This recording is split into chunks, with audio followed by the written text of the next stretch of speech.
Hi everyone, it's Bobbi-Jo and welcome to my home. I am coming to you with hashtag Thursday Booktube. I am doing it on a Saturday, so I'm either late or early, depending on how you see things. Glass half full, glass half empty. Anyways, this is an open collab. It is, no, you do not need to post on Thursdays. It is hashtag Thursday Booktube, but you can post anytime. I'm sure Patty and Daphne do not mind. Who are Patty and Daphne? Daphne is at my Mountain Home and Kitchen. She's a host, and the co-host is Patty at Life with Patty. And two fantastic ladies, and I really like their preferences in books. And yeah, so what I figured I'd do is I'm going to go through the reading that I got done in June, let you know what I gave for ratings, and I'm just going to go point form into things, just like off of my review, and a couple notes here and there, but mostly I'm just going to go point form into things. So first thing finished in June was Dandelion. This is a Canadian author, and it is about a Southeast Asian family living in Canada, and the mother is very unhappy being here, and it deals with the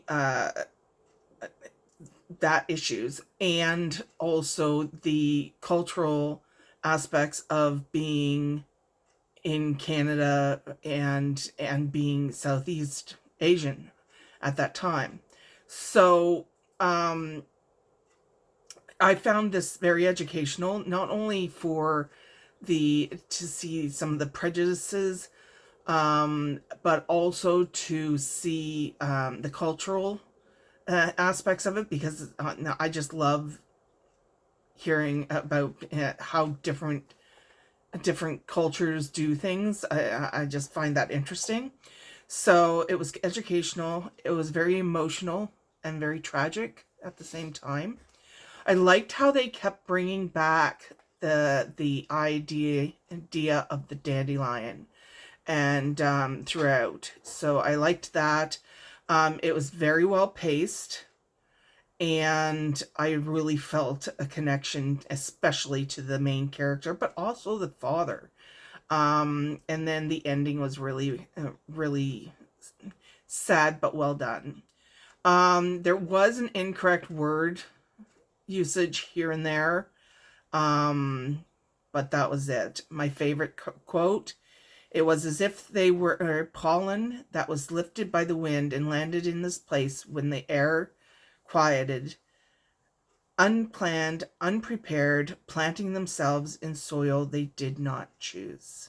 So I thought that one was a good one. The next one was Gray. On my spreadsheet, I put a 2.5 out of 5. On Goodreads, I had to choose. I always round up, so I had to choose a 3. The imagery was great in it. Keeps the reader guessing at what happened, but I could not connect with that female protagonist at all. There were inconsistencies there.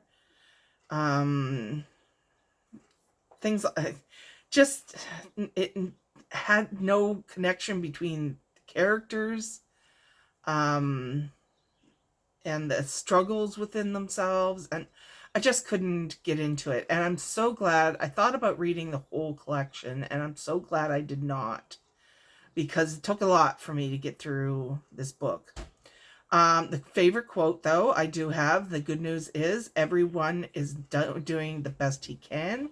The bad news is everyone is doing the best he can. I thought that was very enlightening. Next one up, it was, I better check this one. This one was A 3. Okay. So the next one was the Second Chance Cinema. I gave it a 3 out of 5. And I thought that this one here was, yeah, I thought it would have had a great concept. Certain emotional moments, I did have emotions stirred. The imagery of the cinema was fantastic, and the secondary characters and relationships were great. It lagged a lot, especially at first, I found. And I didn't really enjoy the main characters. I thought they were sort of almost immature, I guess. I didn't want to root for them. I didn't understand why, but when you're in, yeah, it's just their situation is not one that I'm in, so I have a hard time understanding why somebody would stay in that situation, I guess. And I found it very predictable. So, however, I do have a quote, favorite quote. A first love is about finding yourself. A second love is about sharing the self you found with someone new. I thought that was nice. Next one up was biography, and it's called A Two-Spirit Journey. This is also Canadian author. Now, Dandelion and this one was on the Canada Reads. I think it was the shortlist, and I wanted to read both of these. Now, this lady here, she is Aboriginal, and she is taking us through her entire life, basically.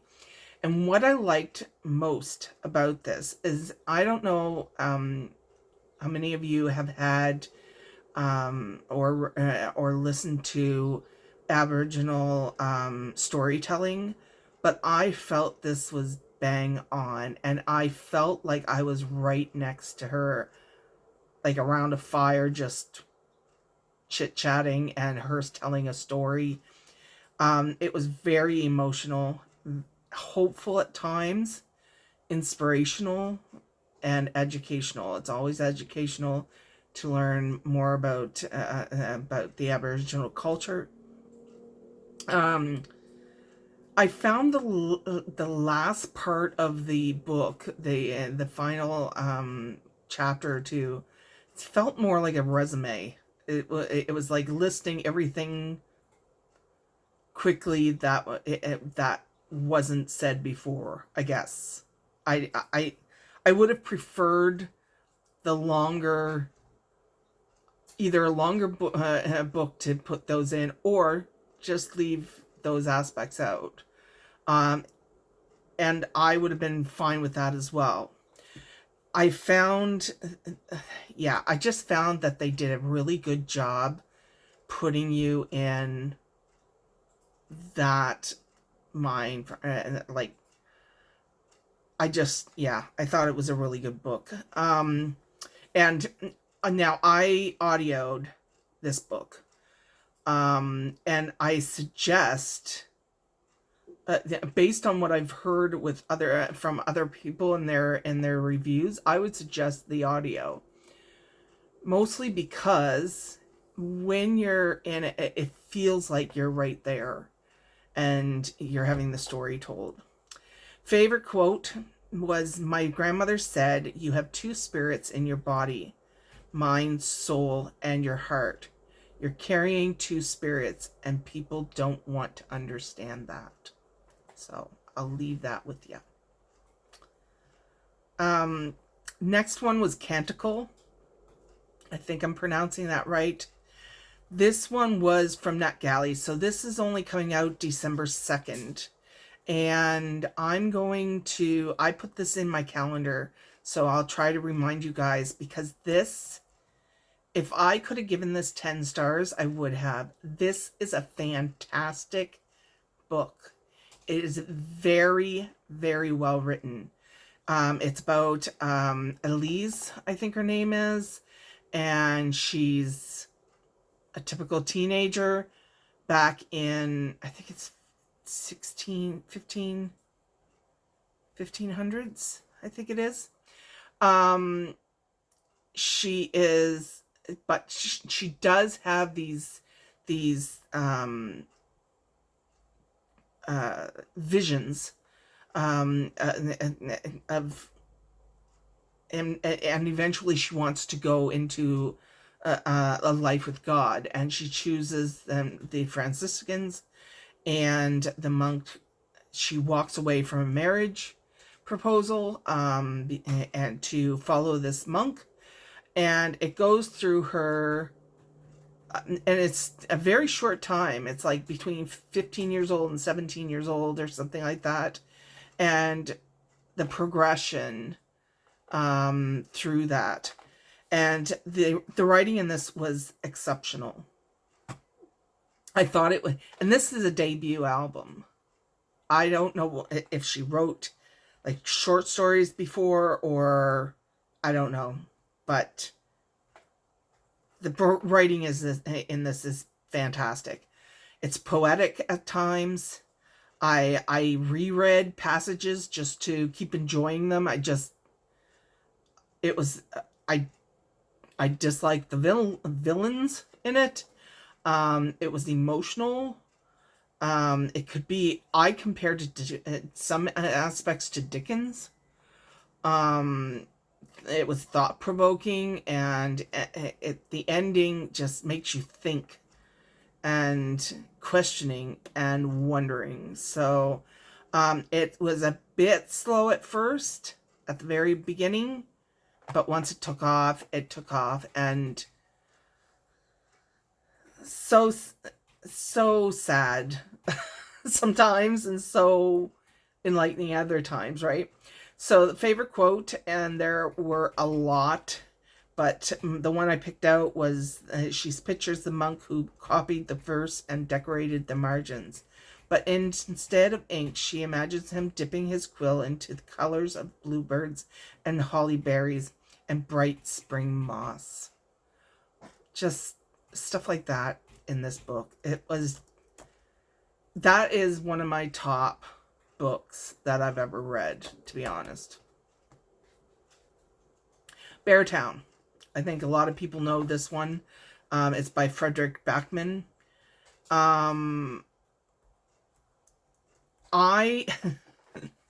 This is not my typical book, and that's why I had to kind of shift to, all right, was the writing good? Was it from to look at it from this side, because this isn't my typical novel type that I read, and I didn't read the synopsis. I was just going by the hype, everybody talking about it, and I said, okay, I've got to read it. Not something that I typically read, so I had to go outside and say, all right, what, just because it wasn't your type of novel doesn't mean that it's not good. So I give it a 4 out of 5. And the writing and the storyline were good. The foreshadowing leads the reader along, creating curiosity as to what happened. It was a good pace. There was a lot of character development. It was emotional, and difficult topics were talked about. The ending seemed a little unrealistic to me. But yeah, it was good writing. It's just, it wasn't a novel that I usually would read. Favorite quote was that the only thing the sport gives us are moments, but what the hell is life, Peter, apart from moments? So, next one was A Torch Against the Light. I'm hoping I'm not going too long here. A Torch Against the Light. It is number 2 of the Ember in Ashes, and it is as good as the first book, hands down. It's a great plot. It's great character development as usual. Great pace. There's no dull periods, and nothing in particular for cons on this book. I really just enjoy this series and the main characters and how they relate to one another, and I just like the writing, everything. So, favorite quote: failure doesn't define you. It's what you do after you fail that determines whether you are a leader or a waste of perfectly good air. I thought that was good. I think this is the last one. Yeah. So this one here is the Gravedigger's Almanac, and this was a 3.5 out of 5 for me.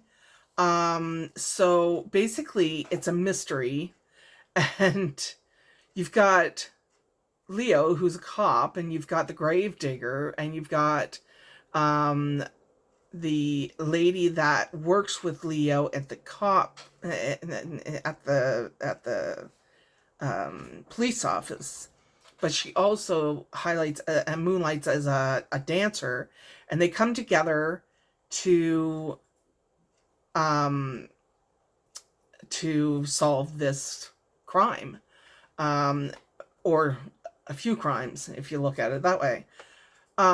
It was very good writing. And I liked how it went back and forth from the almanac that the Gravedigger was writing on the side and the actual events for the crimes. I love and it was audio that I read on this one because I got it from NetGalley, and it came on audio, and I loved it because I used to listen when I did data entry way back in the day. I would download old radio shows and listen to those as I was keying my waybills that I was keying. And I love them. I love those old-timey radio things, and this felt like that. Even the voice, it sounded like that. I really, really enjoyed it. I couldn't predict everything. It was impossible. The plot was good. Character development was good. The narrator, I already said that. Multiple, like they had all different faucets that you had to juggle, and there were no lulls in it at all. There is a trigger warning for, and it's very, very straightforward. It's abrupt. It's not hiding anything. So check that out. And no favorite quotes stuck out for me. So just make sure you check into those trigger warnings. And that is what I read in June. So what did I do? I forget how many. 1, 2, 3, 4, 5, 6, 7, 8. So I didn't do too bad because I was sick most of it. I was sick I was sick 3 weeks. Then I got about a week where I was not sick, and then I was sick again for 2. And I have not, I think the second one was COVID, because I have not gotten my smell fully back yet. It has to be very strong for me to smell it now. So hopefully that will come back in time. But the taste is back and everything. The taste was another thing but hopefully the smelling will come back.